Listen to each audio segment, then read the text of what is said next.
hear about these Guardians of the Flame? Same way they never heard about us, I expect. There are new billets being posted every day, but not enough. Clive! Oh, am I glad to see you? Is something wrong? It's Blackthorn. He ain't himself. And if I'm honest, he ain't been for a while. That normally it only takes a couple of drinks to perk him back up, but not this time. Something's getting him down. And whatever it is, he ain't telling. It's like he's lost his spark, you know? He's barely got enough fire in his belly to get the ump about stuff. But I'm thinking he might if we both bent his ear, because he respects you, innit? So, what do you say?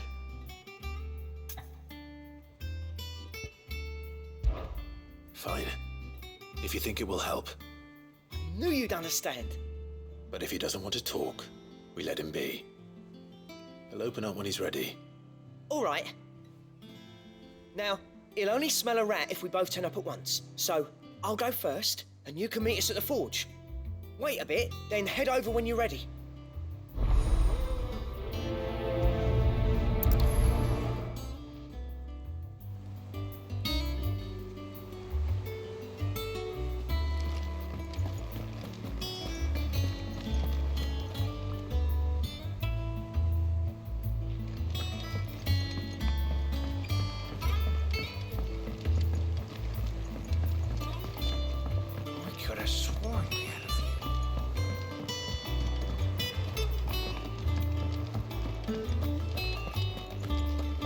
Monster's taken quite a liking to Lady Karen.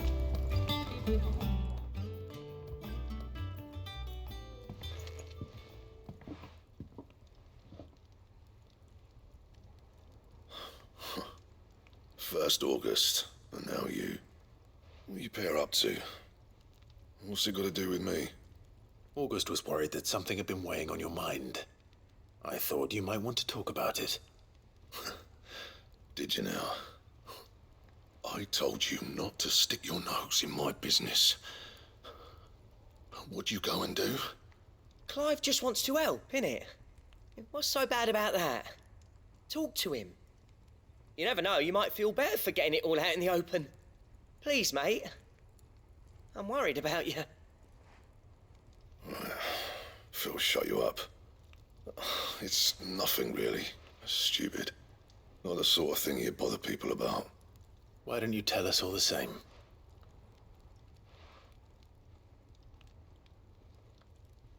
Karen and I have an arrangement. I keep an eye on Goots, and she shows me what the competition's up to. Interesting arms and armor, things like that. Anyway, the other day, she shows me a cuirass she's come by. Masterpiece of level work. Light, supple, and tougher than it had any right to be. Made my stuff look like heavy, clumsy shit. I should have brought the bastard thing there and then just to study it, but I was too proud. And now every time I reach for my hammer, I'm reminded that I'm not the craftsman I thought I was. There. You happy? You got what you came for. Now piss off. All right, we're going.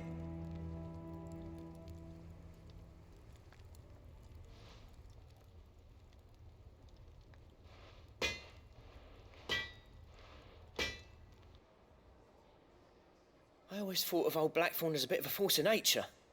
Like a storm cloud full of hail. Didn't think anything could rattle him.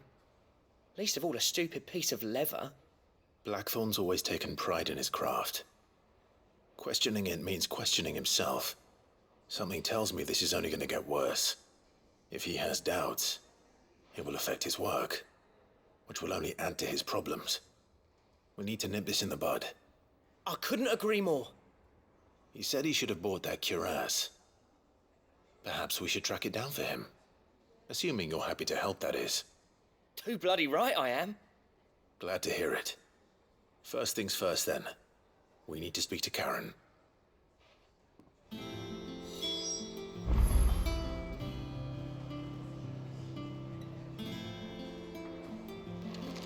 That monster's taken quite a liking to Lady Karen. Karen, do you have a moment? Blackthorn mentioned that you'd recently come by a leather cuirass. An exquisite example of the craft, from what he told us. and he ain't been himself since he saw it. So we thought we'd buy it for him. Sorry, sold it already. Didn't think Blackthorn cared for it the way he turned his nose up. But it was nicely put together, that's for certain. Even if the bloke who made it is a bit of an odd one. Happened across him on my travels. Makes all his stuff to order, but the fella who commissioned it refused to pay. He didn't like the colour of summit. So I took it off his hands for a fair price. You don't know where we might find him, do you? Like I said, he's a bit of an odd one. Doesn't even have a workshop. He don't trust hunters neither, which means he spends as much time out tracking beasties as he does working their hides. I see. He did tell me something, though. Apparently, his next commission's for a set of griffin hide greaves. Here, there's a griffin on the hunt board. The curse breakers were placing bets on who'd bag it. Now, where the bleeding hell was it sighted? Somewhere in Sambrec, maybe. Cairnorthern, that was it. Thank you, Karen. We'd be lost without you. At least you admit it.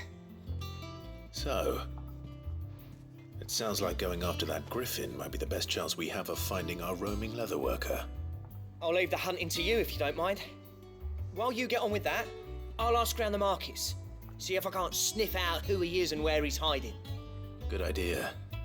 Hopefully one of us will be able to track him down.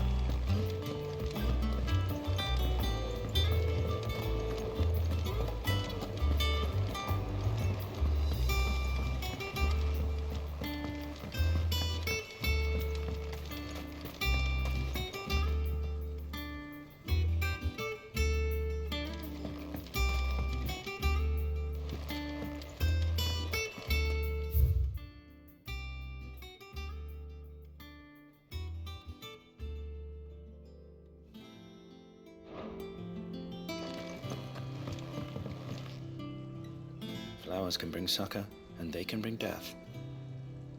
It all depends on the flower. Which is why you shouldn't go eating them unless you know what you're doing.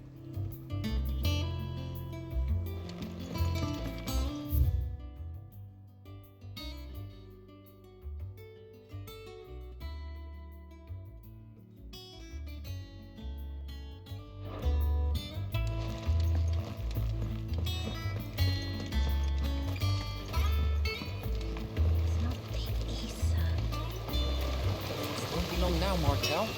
They'll try your apples soon enough. Sid, I was hoping to speak to you. Is everything all right? Oh, yeah, it's just, well, as you know, we've been trying to grow fruit down here. It's good to know that something of the old hideaway still lives on. Martel's pride and joy. It was a sapling when she rescued it from the rubble, but look at it now. All our hard work's finally paying off. I took it on, you see, after she died, and now the fruit's finally ready to eat. And not only is it ready, it's actually tasty. Sweet as you like, in fact. She bred the bitter right out of it. Impressive. And welcome news to more than a few, I'd say. I thought this first harvest could go to the curse breakers, on account of all they do for the hideaway. You couldn't take them some, could you? Seems better them coming from you.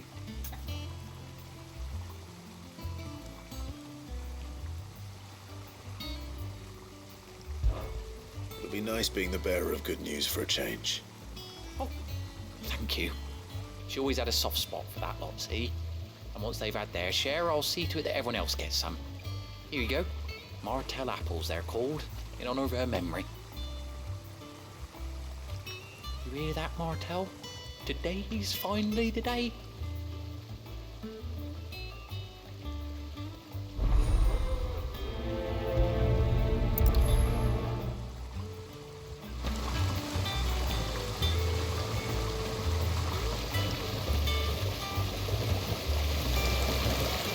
This tongue here pulls the black from the lake water and renders it colour.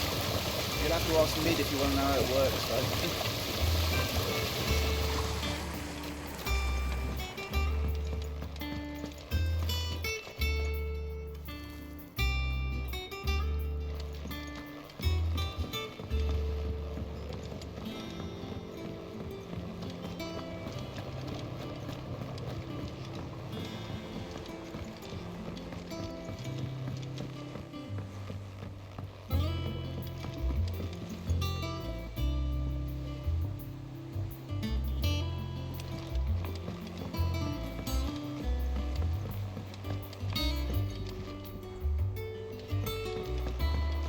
Could this place be any more confusing?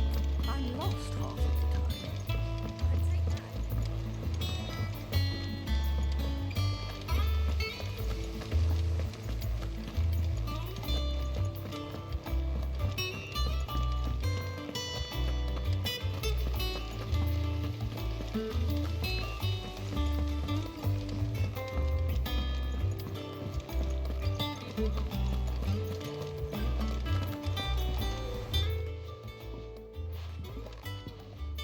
You two look like you could use something to eat. Here, courtesy of Martel.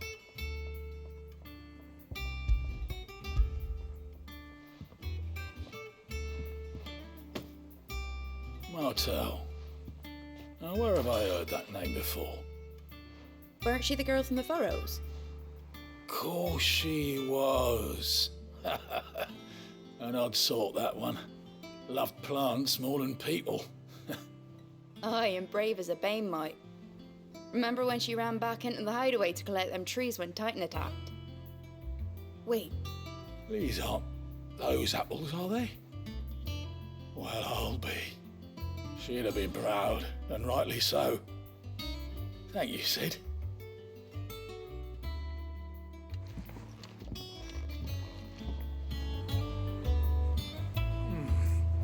Them old apples were enough to curdle your guts. But these beauties are as sweet as you like. How did we never hear about these guardians of the flame? A gift from the backyard. For your service.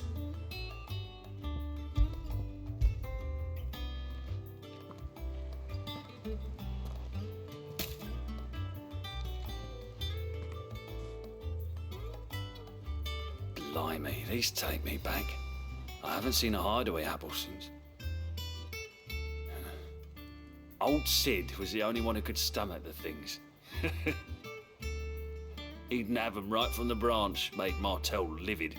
Not that anyone could stay mad at the man for long. That sounds like the Sid I knew, all right. Planning on keeping that lot to yourselves, were you? Hang on. These aren't Martels, are they? I'm glad to see someone carried on what she started. Can't have been easy, not in the Deadlands. Reckon she'd be happy knowing all her hard work didn't go to waste. Clive, tell the lad down in the backyard to run some over for me, will you? Not so much as a thank you. Well, I've got some manners at least. Thanks, Sid. You can leave the basket with me. I'll see that the others get their share. Oh, and give our compliments to the gardener, won't you? That was the last of the apples. I should head to the backyard and pass along everyone's regards.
Typical noble.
Cursebreakers send their thanks.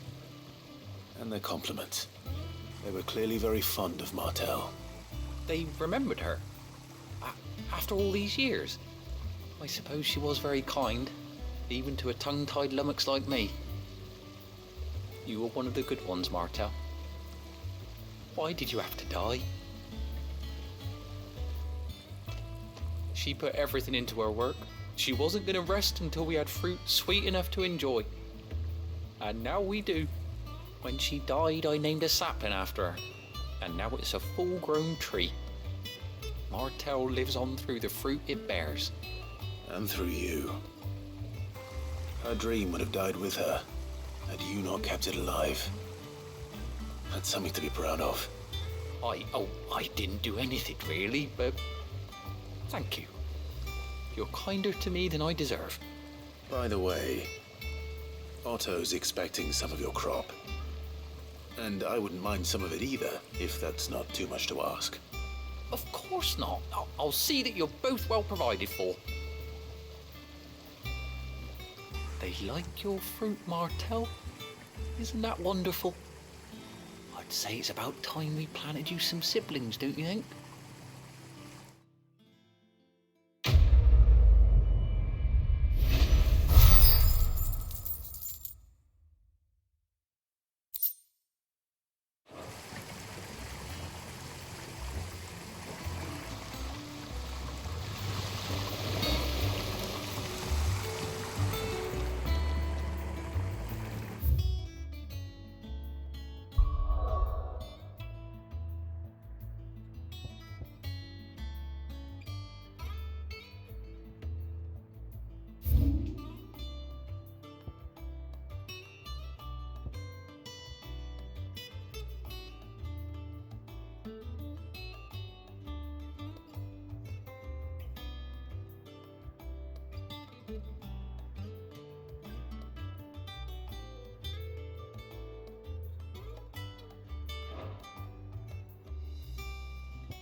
confusing.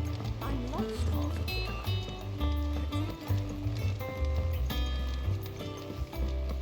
Did you even read it?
Good day to you.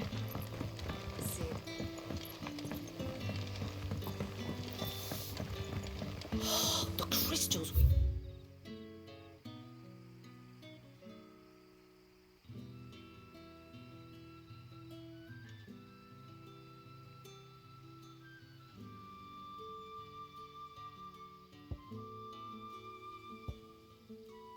From the tailor all but worthless. It's not just the crystal. You're quite talented with that rod of yours. I've caught my share with it. As did my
don't exactly make for easy prey. Let's hope our craftsman hasn't bitten off more than he can chew.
Something there, boy.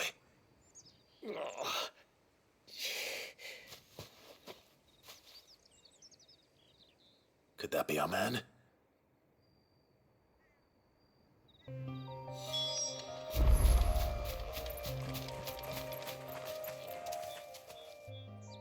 Are you all right? Dare say I'll survive. That griffin caught me before I could get an arrow off. Must have lost sight of me in the grass, though. I'd be dead if it hadn't. More likely than not. The name's Camille. I'm a lowly leather worker, if you couldn't tell by the smell of me. Not so lowly from what I hear. Do you remember selling to a merchant by the name of Karen? She's not an easy woman to forget. Bought a cuirass from me after I lost my buyer. Quite taken with my work, as far as I recall. Didn't stop her bartering me down to a pittance, though. She sent you for a refund? It's not her who sent me.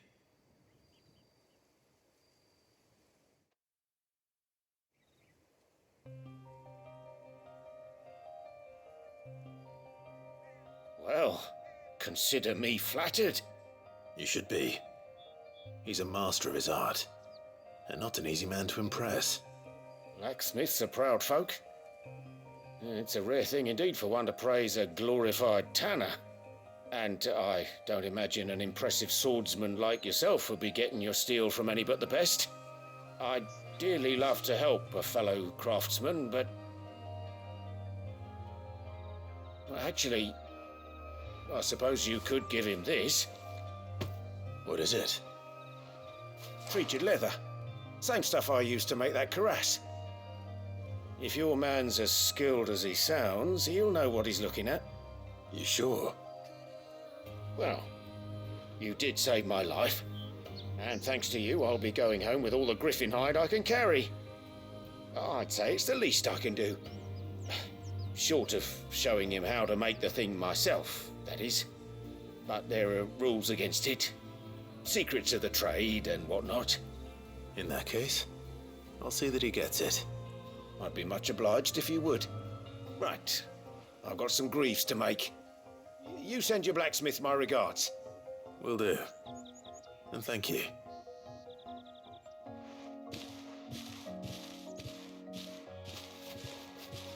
Hopefully this will sweeten Blackthorn's mood.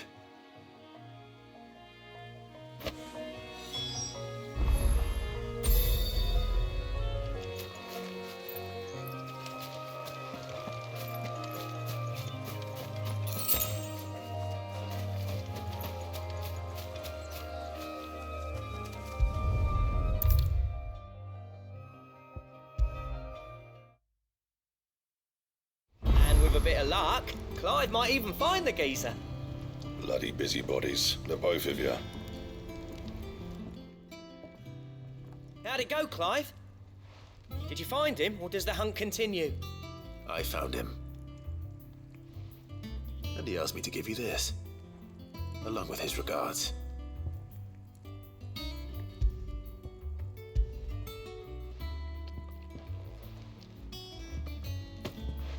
You're joking.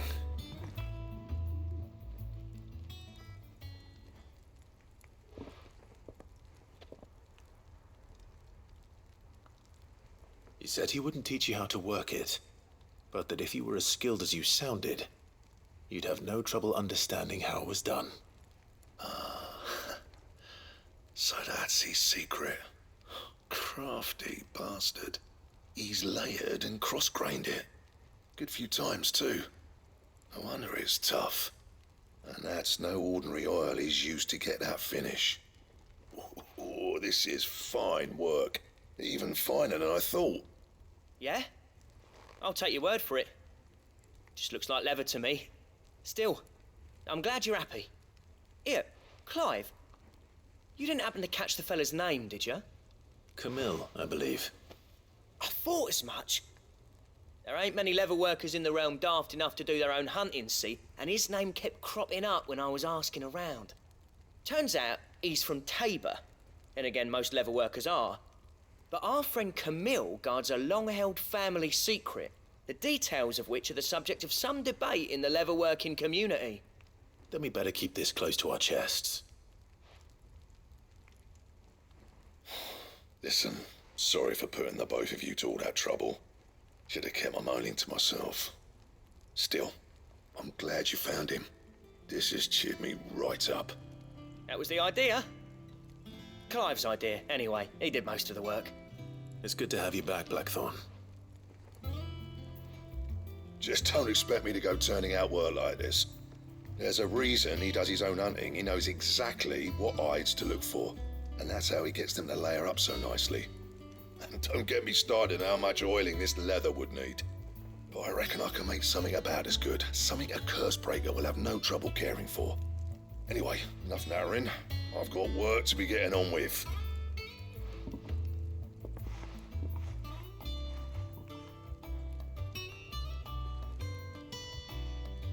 Looks like we won't be needing a new blacksmith. As if there was a better one out there. It wouldn't have been the same anyway. No one spins a yarn like old Blackthorn in his cups. Right, now that's sorted, I've got duties to attend to. Thanks, Clive. You've given me my mate back.